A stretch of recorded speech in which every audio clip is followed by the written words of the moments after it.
So if you have been following the Fortnite community as of late, especially here on YouTube and Twitter, then it is definitely very obvious that this season has been the most leaked Fortnite season of all time. And to some, that's fantastic, but to others like me, it honestly kinda just kills the hype. So in today's video, I'm gonna be talking about why leaks have kind of gone a bit too far in my opinion. So for me, a major thing that makes a new Fortnite season so appealing and so exciting is that there's a lot of surprises to be had. Fortnite doesn't really reveal anything before a new season comes out. They only give small teasers. So it's really fun and exciting to kind of predict what could be happening and then be surprised once the season actually drops and you see a bunch of cool new stuff that you weren't expecting. To me, that is the main appeal of a new Fortnite season launch. That's why launch nights are so fun. Seeing the leaks once downtime actually starts is really exciting because you're starting to see all the new stuff come in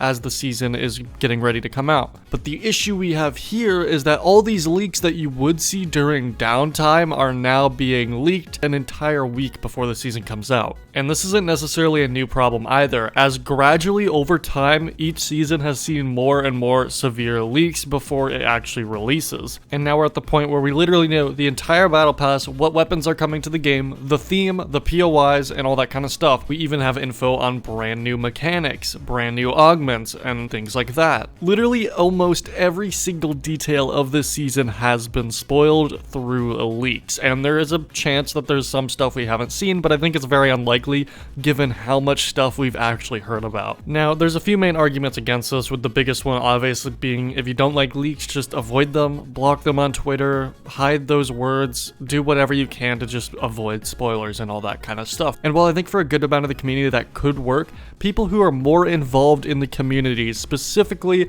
people who are active on Twitter or people who create content for the game like me, it's kind of impossible to avoid that kind of stuff. So for me and a lot of others, you can't really avoid these leaks. You're gonna end up getting spoiled. Plus, even if you block stuff on Twitter, that doesn't stop things from appearing in your YouTube feed. And that brings me to the next thing, is that I see a lot of people complaining about these leaks, yet they're still reporting on them, me being one of those people, and people often wonder, well, if you're complaining about the leaks, doesn't it seem hypocritical to still cover them anyway? And for me, I feel like as someone who covers Fortnite news and makes commentaries, it is kind of my responsibility and obligation to make these videos in the first place. And even if it wasn't, the news is already out there, so there's no point in trying to hide it like it doesn't exist. If it's already out there, of course I'm gonna talk about it. That doesn't mean I'm necessarily happy that the leaks are out, but I'm still gonna discuss them either way. Even at the end of my last video where I discussed a bunch of the early leaks, I talked about at the end how I was kind of disappointed that these leaks even got out in the first place. And well, then it was just kind of a few things like the battle pass and stuff that we were pretty used to at this point. It has gotten far worse since that video has released. And for that reason, I have decided that I'm not going to be covering the future leaks that we get on the season until it actually drops. One, because, yeah, I do have such a big stance against these leaks, and I don't really want to be covering them. Even like I said before, the leaks are already out there, there's no point in trying to hide them, but at this point, if I'm making this my ultimate point that these leaks are bad, covering them would be counterproductive. And secondly, there is just way too many of them. Like, there is so much to cover, I don't think I would even be able to cover everything in a single video. That being said, I do have a new podcast coming out very soon, so it's definitely possible I'll be covering the leaks on that, since it's more open form, long form content that I'll have time to kind of dissect through everything. But like I said before, just because I'm covering this stuff doesn't mean I don't have an issue with it. I still do think it sucks that these leaks are out, but obviously if it's already there, it is already there. There's no point in trying to hide it. But that being said, I probably won't be making any standard normal length videos on it. If anything, it'll be discussion on the podcast. But yeah, going kind of back to the core point of this whole leaks thing, for me, it personally kind of destroys a bit of the hype seeing all this stuff leaked early, because again, I love being surprised with these new seasons. But there's also a lot of people who enjoy the leaks, and it actually makes them even more hyped for this season. And for that reason, I don't think that these leaks are ever gonna stop anytime soon. Which is unfortunate for people like me, because that means hype for future seasons is never gonna be what it used to be. But of course, we really have no way of knowing for sure what the lead up for Chapter 4 Season 3 is gonna be like. Maybe that will be completely silent and we won't have any info. It really all depends. And I also want to touch on the fact of what do I actually consider good leaks and what do I consider kind of invasive spoilery leaks? Well, in my opinion, any leaks that are found in the files are fair game. I think anything in the game files that can be data mined, like skin leaks, new feature leaks, like when downtime starts for a brand new update, all that stuff is fine. Like when downtime begins, I feel like any leaks that are added to the game are fair game. But when you are getting leaks from an insider that is most likely under NDA, that kind of seems to cross the line a bit, in my opinion. And a lot of people argue, well, Fortnite doesn't seem to really have an issue with it. They're not taking down these leaks. They're not really doing anything about it.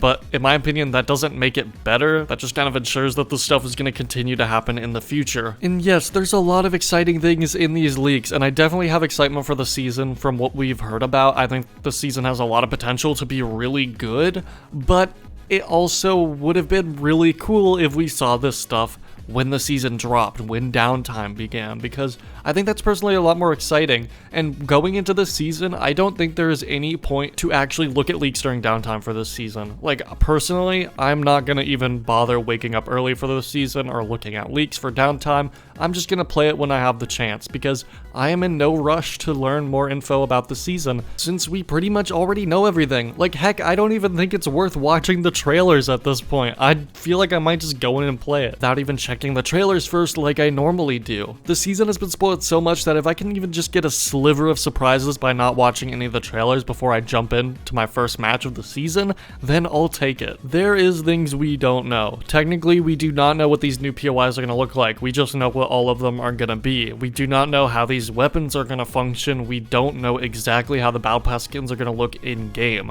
So if I can at least have those surprises not be spoiled for me, that would be really nice. So when going into the season, at this point, I don't think I'm even going to check leaks beforehand, and I don't think I'm even going to watch the trailers. I think I'm just going to jump in to my first match, which is something that I have literally never done with a Fortnite season before. So in that sense, it is kind of exciting. But to say my hype was pretty low for this next season would be an understatement. I definitely think it has a lot of potential to be really good. I just do not feel the excitement like I normally do for Fortnite seasons, and I think that is mainly due to the fact that it's pretty much already been spoiled, which to me is really unfortunate, but to others is really exciting. So let me know in the comment section below, how do you feel about this? Do you like inside leaks, or do you not like them as much? Like me, let me know. And if you guys liked this video, be sure to give it a thumbs up, subscribe if you are new, because I make videos like this all the time, and you can also use my supported creator code Bendominator in the Fortnite item shop #ad. Thank you guys so much for watching, have a great rest of your day, and goodbye.